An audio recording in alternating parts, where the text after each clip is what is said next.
Our history as Africans positions music as a very important part of our culture. Regardless of tribe or community, music was a commonplace at worship, praise, work, as well as pastime. My name's Ayub Ogada from Kisumu, Kenya, which is in western Kenya. And my clan is known as the Karombo, which means the place of the lamb. Job Seda, better known as Ayub Ogada, was an authentic musician in his own style. In his music, he remained true to his roots. He had a passion for music, and his delivery was accompanied by his eloquent mastery of the Nyatiti instrument. This is a music instrument that is common to the Luo people of Kenya. I used to go shopping every weekend looking for instruments, traditional ones that hadn't been modified for the tourists. And one day, I just ran across this very old Nyatiti, and then it suddenly hit me. I said, this is my traditional instrument from my people. What am I doing? Wasting time going all the way to West Africa to look for instruments from there, or to Zimbabwe to try and learn how to play mbira.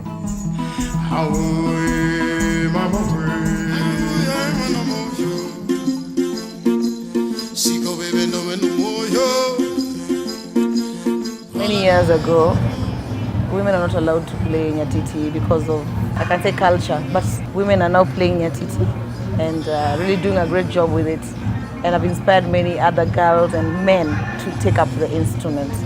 If we compare Ayub Ogada's music to the emerging talents in music, there is one significant difference: the delivery and the message. My experiences are very different. My experience is not 100% traditional. I've got a lot of additions to the culture from the kind of life I've led. Ayub was a simple guy, and this is something he was known for. His album, Mana Kwoyo, was not recorded in a studio, and all he did was call a guitarist and a percussionist. They did an outdoor concert. 3 days later, the album was complete.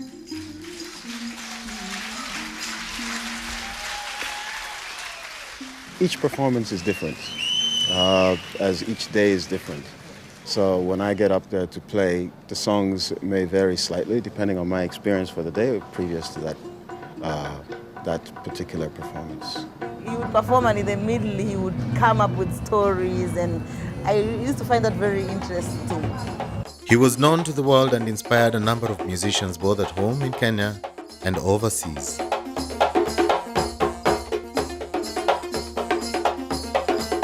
He just played some fantastic drums on one of my songs. No, me. Without even a rehearsal, that's what happened. Without masters like him, then kids like us would never have a chance to be able to play the instrument the way we do, because of people like him that experimented and that tried new things and brought the Nyatiti to the forefront of the musical industry in Kenya. If you listen to Ayub Ogada, for example, the song comes across as very simple, and he's playing, a very old instrument, an Nyatiti. And the song becomes far bigger than the actual sound of it, than the actual range of the thing that's happening in front of you. Because the heart is bigger, the emotion they give it is bigger.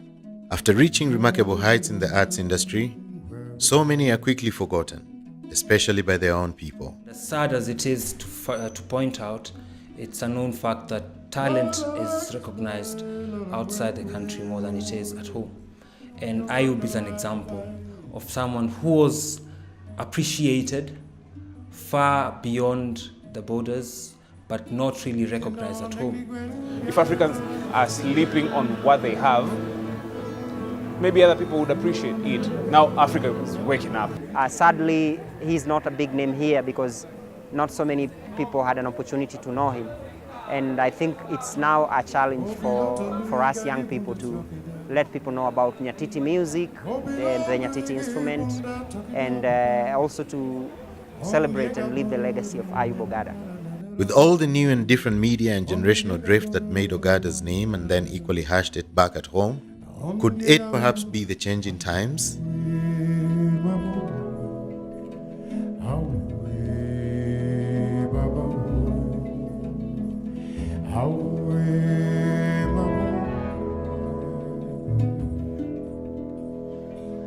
Ogada has left a legacy, there is no doubt about that. For most, it is only after his death that they have come to know him. However, that will not dull his shine. My life's work has been to get all artists to earn the way Ayub earns. That they make their music and they wait for the check. Okay? That's what it was. He just waits for his check. And there are very few musicians who do that. And that's my life's dream, to make Kenyan artists live off their royalties. Their creativity and the love of their music should reward them by them being able to live off it. We love going with the trends, regardless of the fact that we depreciate our authenticity by doing so. I feel the weight of the loss of the history that he shared with us, but I also feel the joy and the satisfaction that music lives forever. I feel so honored to have known him. Rest in music, Ayub Ogada. Thank you for the music. Oh, below Tozui, I give on that talk it down.